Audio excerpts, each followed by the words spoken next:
Hi, welcome to Seed.Plate.Eat. My name is Stacey Givens. I'm the owner of the Side Yard Farm and Kitchen here in Portland, Oregon. Today's guest is Lane Selman of the Culinary Breeding Network. Hi, Lane. Welcome. Hi. Thanks for having me. Thanks for being here. You're one of my favorite people in the whole world, and I'm so happy you're here. Thanks. Yeah. Love being here. Love being with you. I love being with you, too.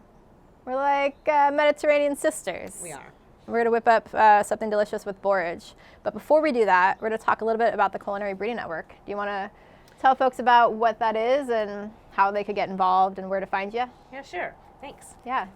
Culinary Breeding Network is a project that brings together a lot of different individuals in the farming and food world. So we have plant breeders, seed growers, farmers and chefs like yourself, produce buyers, people that do value added, like basically everyone in the food community that's doing anything, plus all people that eat. So essentially it's open to everyone, right? So you're bringing everybody together at these events that you guys do. Yeah, we're bringing everyone together to kind of talk about plant breeding because it's like this hidden world. Like you go and you, as a farmer, you buy seed, you open up a seed catalog and you're like, okay, like what am I going to buy this year? You know, but that's what you have to work with, which is what's available in the world, right? But what if you were to be able to, before those things are available in that catalog, talk to the person that's actually growing that seed and doing the breeding behind that, so creating new varieties of vegetables, right? Totally. We're just talking about traditional breeding methods and a focus on organic systems,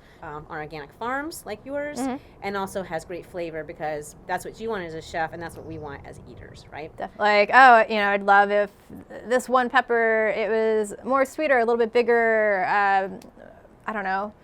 Same with lettuce, like heat-tolerant lettuce. I love the varieties we grow. Get us through the whole summer. They never bolt. They never turn bitter. But if you didn't start with good genetics to begin with, if you didn't have good quality seed, there's only so much that you can do because it's genetics and environment, which are so important. So you got to have both of those. So that crop could fail if that seed wasn't bred strong enough. And yeah. It's crazy. It's mind-blowing. It's changed my world and how I think about when I'm growing my vegetables and who I want to, what seeds I want to get and you know, what companies I want to collaborate with. So it's a lot of different events and meetings and whatnot where we convene all those people together to kind of work together to make our food system better. No, it's magic. It's great. You're a matchmaker for seed breeders and farmers it's great. and chefs. And you have been involved in so many of those events, and I really appreciate Oh, it's always that. an honor. It's always an honor. Well, today let's talk about what we're going to make. So, you know, this broad, you know, Italian and all, I thought, why not do borage? Sicilian. Whatever, right? Sicilian. And I just learned from you too, we'll talk about it, but I guess a lot of Greeks use borage too. Mind-blowing, didn't know, and I'm Greek. How disappointing.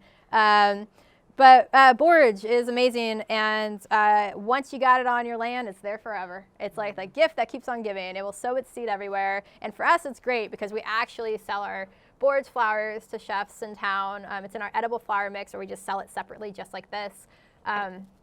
And you can use the greens as well. They're used a lot in Italian cooking and Greek apparently too. There's so many things, like historically we could talk about. You have all these great notes, but more about the borage plant. But we're using mostly the greens today and the flowers, and we're gonna make basically like ricotta and borage dumplings or gnudi. So I think first thing we should do is go check out borage plant in the ground and talk about it a little bit. Let's do it. Should we time travel there? I think so. I mean, it's so far away. I know. I think we're just going to time all travel. the way on the other side of the farm. I think the only way we'll be able to time travel, is just like get a flower, okay? Then you got to put it in your palm, okay? And you got to close it, then close your eyes, and then on 3 we're going to jump, and then we're just going to be over there. Ready? Yep. 1, 2, 3. Woo! We're here. All right. We made it. So this is our borage patch, one of many. I should say. It's self-seeding. All over, self-seeding. And we're, like I said, we're in fall right now. We're transitioning from summer to fall, and they're just now coming back and about to put out their flowers. This one's an older one, but as you can see, full of leaves. And if you come a little closer, you could actually see these tiny little hairs on here. They're kind of stingy. They'll stick to your finger. It kind of hurts. It's a little similar to stinging nettles, but not as crazy. So you definitely have to blanch these in like salted water, or you could cook them down for a very long time just to get rid of that. And people say, you know, this tastes a little bit like cucumber. Yeah. Yeah. Yeah, so the way that I have experienced borage in going to Italy was I went with Sarah Minnick last year from Lovely's 50/50, local in town, friend of ours. Woo! Go check out Lovely 50/50's. Amazing pizza and desserts. Her ice creams are good stuff. Yeah. And so she and I went to Liguria, which is like the Italian Riviera, and it's where Cinque Terre is in Genoa. I've been there. Oh, totally. Yes. So that's where I've seen it. There's a salad mixture that's called, I hope I don't butcher this, primagione. And primagione is a mixture of a lot of different like wild cultivated herbs that they have there, and it's a really loose kind of like I think it's like 16 different like young leaves and so herbs. They're young, like right. They don't have the stingies yet. They don't have the stingies yet. Yeah. So we would see that there, and so people go out and just wild forage for the salad, and it's really beautiful. And it was so Sarah, right? I was gonna say, all these flowers and different. But every bite is like a surprise. Yes, and then like you were saying, the older ones just you can't eat it like this, right? Because you're gonna harm yourself. So they cook it down like you're going to do. Yeah, they're great for ravioli fillings, dumplings, like gnudi, like we're making today, gnocchi, all that stuff. That's what we use it for. And then the flowers are delicious too. I know you have one in your hand right now. That's how we got here. We traveled. But it also tastes like cucumber. People like to garnish with these or to use them in cocktails perhaps, to float them on top. They're really tasty. The bees really love these too here on the farm. And our honey actually tastes a little bit like borage. So many things we're learning about borage today. Woo! All right, should we time travel back to our kitchen? Yes. All right, you got your borage flower? Mm-hmm. All right, you gotta close it. You gotta close your eyes. Ready? 1, 2, 3. We're back. Right. It worked. See, borage is so powerful and magical. All right, cool. Let's get started. This is a really like quick and easy dough to put together. If you are just getting store-bought ricotta is like the main ingredient in here. And I like to put like pecorino. I'm huge on sheep's cheese. I don't know growing up if you had a lot of sheep's cheese or cow milk, but it's I love pecorino. I'm crazy for it. I even make quesadillas with pecorino because I'm crazy. Is your ricotta? Is yours sheep? No, okay. But so this was some ricotta we made. So this is already done. You could also just get store-bought ricotta. Sorry. God, such a white girl. Hey, my bad. And they never call it cheese. In Italy, they would never call it, it's ricotta because it's not aged, right? It's ricotta, and then as you age it, that is a cheese. That becomes cheese. Yeah. I'm learning so much today. I hope you are too. Okay, let's make it. So, all our ingredients.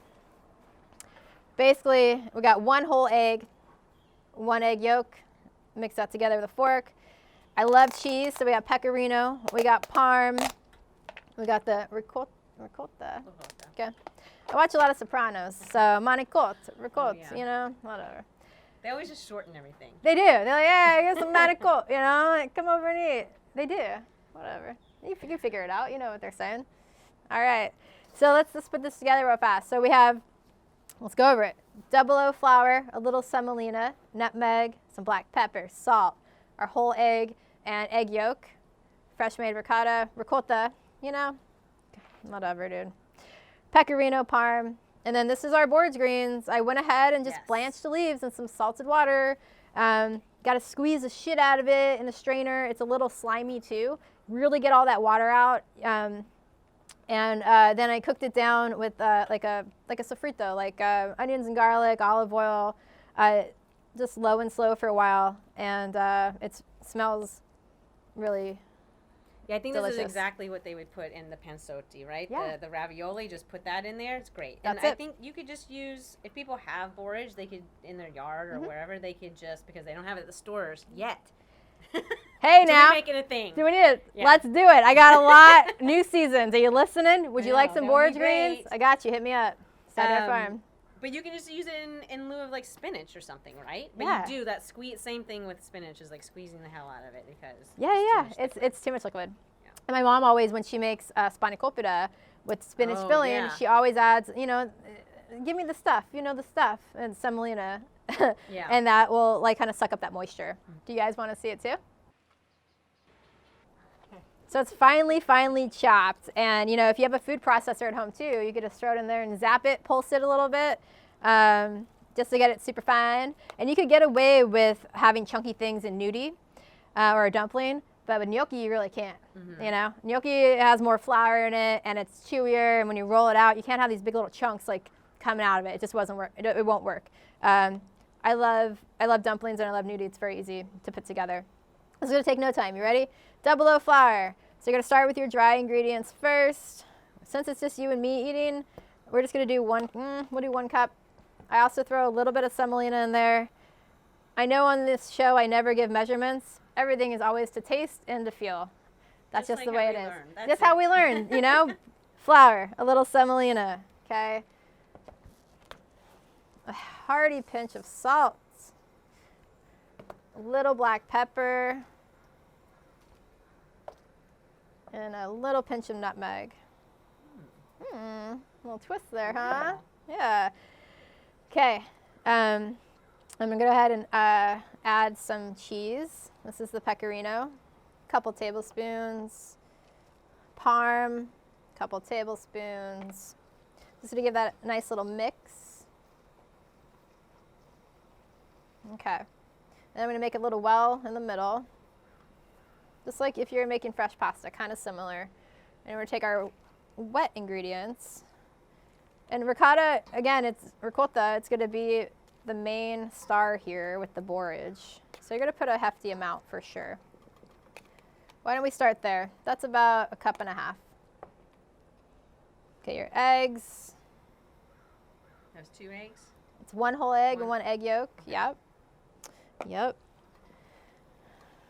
Okay. I'm just going to mix this around. The flour will pull away from the bowl. And you could always add more flour. You could always add more ricotta. You want to just get that texture right. And again, we're not making gnocchi, so this is not, it's going to be wetter than what gnocchi is. I'd say this is probably a good time to add in our mix of borage. You want to throw like maybe half of that in here and see where we're at.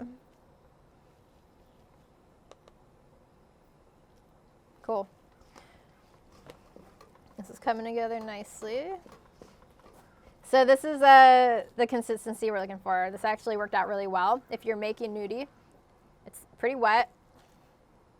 See my hands? If you're wanted more of a tighter, not so wet, more like a dumpling maybe, add a little bit more flour, semolina, bring that together. It will still maybe stick a little bit to your hands. Then if you're making gnocchi, a lot more flour. Gnocchi, you know, people usually add a potato as a starch. I've done it with parsnips, things like that. But honestly, yeah, you could just have a chewier dumpling. It won't be called gnocchi because there's no potato or anything, but that will still work too. So let's start with this. I'm just going to wipe my hands off here. So every episode, we like to spotlight Portland makers here in town, and this is one of my favorites, Corey Schuster of Jackalope Wine Cellars. He's like a brother to me. He's a great guy. We use his wine for a lot of events. And I always like to have some on hand for, you know, the farm crew or friends coming over or Seed.Plate.Eat cooking show. So yeah, this is a Viognier and 2017. It's a little effervescent. Spring flowers, some citrus We'll sass. pretend it's spring. Yeah. This is very springy. I like this. It is springy. We do make this a lot for events in the spring. So let's drink some wine before we get into this. Have you ever had this? No, I haven't had this one. I've had his wines before. You know Corey? Yeah. Yeah, I met him from you. Oh, yeah. Corey. Oh, something else I read was the Greeks, your people, would drink wine, white wine, and put borage flowers in it, honey, and lemon as like a medicinal kind of a drink. Wow. And that borage is used a lot for medicinal purposes. Like the Arabs knew that it was something that would cause sweating, so they used it to treat fevers. And then in ancient Rome and Greece, they used it for depression. So was used in a lot of different ways. I find that like in Sicily they do this too, where they put a lot of medicinal things into the wine. They're always drinking wine. They do that a lot. I put borage flowers in ours then, you know? Cheers. See, it's medicine. Yeah, it is. Let's make this happen. Let's do it. That's really good. Okay, so the shape of gnudi, the way you can make that happen is 2 spoons that are exactly the same. You got this? Get some on a spoon. And you turn it this way. And you have to get used to it a little bit. You gotta like scrape off one spoon into the other. And they make like little football, little baby footballs. I used to have to do this at a restaurant for like, you have to make sheet trays full of these. You get good at it after a while. But basically like something like this is what we're looking for. And when you go down to put it on your sheet tray, you want some semolina on there, so it doesn't stick, so it's easy to pick up when you're ready to blanch it in your salted water. And you could always add more. I add more over the top once I get a whole bunch of these down. Then you just plop it on there, just like that. Just like that. Yeah. So then maybe like, maybe it sticks. And maybe it will, and that looks great. You're doing a great job, Lane. You're doing, even though this you're is a doing fucking Northern great. Italian thing. You're doing fucking great. You're fine. You know? Yeah. I can't wait to make these for my son. Oh, he's gonna love these. I just think that kids would just love this. What's not to love? Yeah, it's like a soft little pillow full of cheese and yummies. You could put anything you want in these, you know what I mean? Yeah. It doesn't have to be borage. You could do spinach.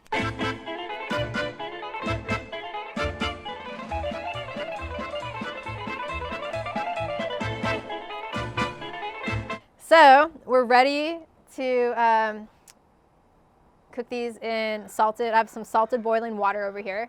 And you're gonna get yourself, you can use a sheet tray if you want. This is a half hotel pan, a little bit of olive oil. This is your landing pad. That the Greeks brought to Sicily. Thank you very much. We brought you olive oil? That's great, you're welcome. Moving on, we're gonna throw these in here. You gotta work fast, so we're gonna like, try to do this in one shot here. And Stacey just told me that the ones that aren't really packed really well, tight, might fall apart, and then we'll know those are mine. We know, yeah, we'll know when they start falling apart, we know. These guys right here, I'm a little concerned. Don't worry, it's gonna be okay. When the gnudi floats to the surface, that's when they're ready to pull out. You wanna use either, this is called a spider, or a slotted spoon. So yeah, we'll just wait a second. It only takes a few minutes. And then we'll put them into our olive oil. All right, while we're waiting for our gnudi to float to the surface, we're gonna go ahead and start our sauce. Again, it's fall here in Portland, just about like summer ending, meeting fall, best time of year. I love it, for produce anyways. We got mixed varieties here of peppers, all Italian peppers, sweet peppers. My favorite is the Jimmy Nardello pepper. It's an heirloom pepper, Italian frying pepper. And it's sweet, delicious, and we're just making a quick sauce with some Jimmy's and some other sweet Italian peppers, tomatoes, onions, garlic, salt, pepper, let it cook down, and then just hand blend that or throw it in a blender. Done. So, hey look, they're starting to float. They're floating, they're floating. Everybody come over. Look at, they're like little pillows just like rising to the surface. So it's not like rolling boil, right? No, because you know they'll start breaking apart. And look at yours are doing great. None of them are piecing apart. You know that it's bound together with eggs, egg yolk, and that ricotta and cheese. The semolina also helps with that in the flour. So the ones that have floated to the top, we're gonna carefully take out. Look how pretty that looks.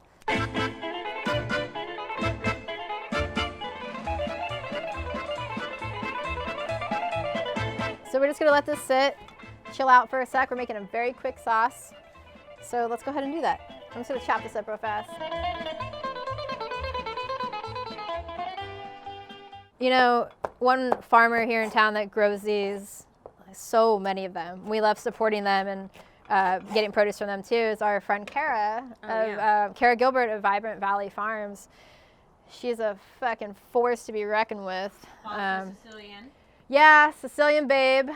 For sure. Sicilian. Blonde Sicilian. Hey, they're hard to find. I know. They're hard to find. But she grows so many Jimmies. So we got our heat here on medium to high. We're gonna throw the peppers in. I'm gonna add in, this is a half yellow onion that's just been julienne with some crushed garlic. I'm gonna add that in here. Let it soften up with the peppers. Okay, a little salt and pepper.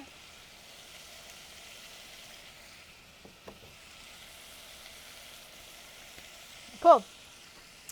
We got some tomatoes. We're kind of headed towards the end of our tomato season, but I still found some little cuties here. Yeah, please do.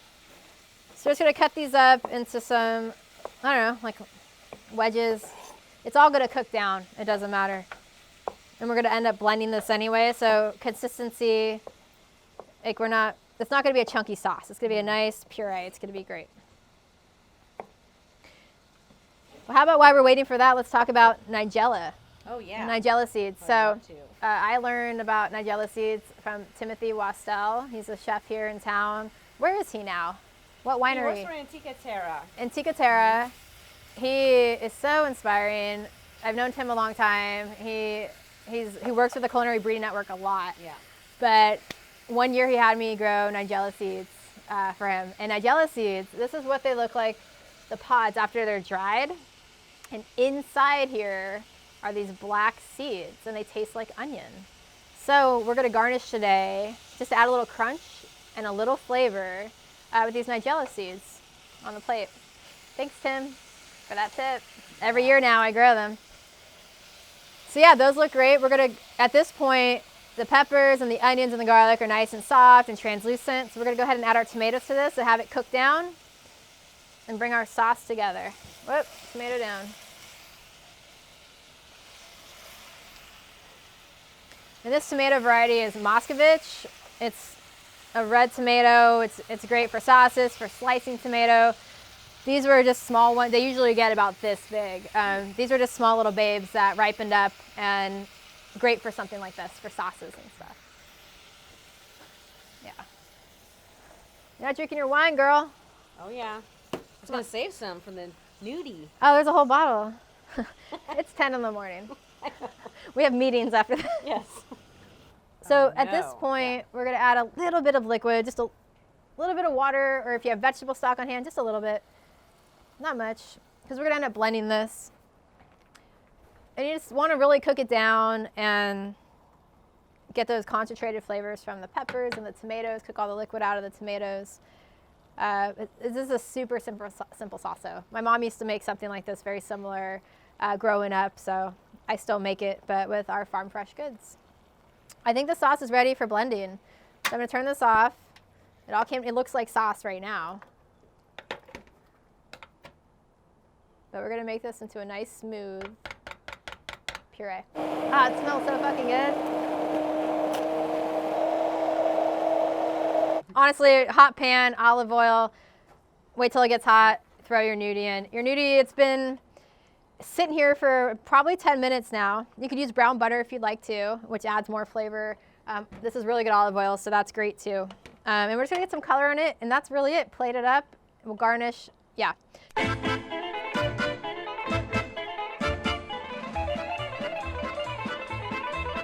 So, once it's sat for about 10 minutes, it's lukewarm. It really stays together once it sits. If you were just to go straight out of the water and plate without stirring them, that's great too. You could totally do that. There's nothing wrong with that. You could put it into a broth. You could do it into a heavy, nice, delicious sauce. I like to kind of add some color and crisp them up a little bit. It just adds a little bit more flavor. But why don't you do the honors? Do you want to throw some sauce on the plate? Make it pretty. All right. The sauce is great.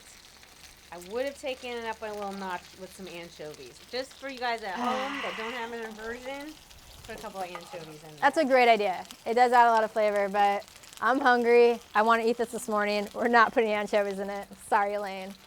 I think this is your wine. Sorry, I'm drinking it. God. Woo, lightweight. Look at that. It's like... Yes, chef. Yes, chef. Yes, chef. Shit. All right. Beautiful color. Look at that. Okay, cool. So let's check on these guys. You're going to want to flip these over. You could use a fish spat, or spoons are one of the best things to use in kitchens. This is like a medium-sized spoon. I have all different shapes and sizes. I use spoons for everything. I love spoons. I think they're such an important thing in a commercial kitchen. But look at that color. Oh, that's beautiful. I just am really excited about that kind of crispy texture like you're talking about. Oh, it's so good. All just soft. Oh yeah. Try to avoid all the oil, or if you're using butter. The contrast too with that sauce. Beautiful. All right, now we're gonna garnish. I mean, that's already that is beautiful. beautiful. What we're gonna do is take our Nigella seeds. So we have to open up these little pods. Ooh, this one is full of them. Yeah. There's a lot in there. Yeah. Oh, wow. And they'll add contrast too with this like orange red sauce and again like a crunchy texture as well. I love that. I love a lot of texture and different flavors, and you just do such a beautiful job all the time in all your catering of using flowers and just doing every part of the plant. Everything look beautiful. Every part of the plant, because every part of the plant has something to offer. Yeah. Whole plant cooking. A little bit of pecorino over the top, and then our lovely borage flowers, which you know a lot of people I notice never take them off the little stingy thing. You got to take it off. Nobody wants to eat that. It's not good. This is the calyx, and it's part of the. Oh, that's the name? Yeah. Calyx. That's like a name. I would name my like kid that, Calyx. There it is. You heard it here first, folks. Calyx.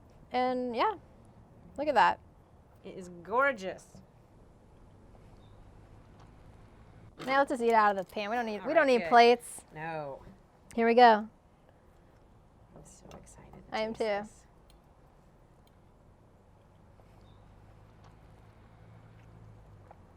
Now that's comfort. Oh my God. That's comfort.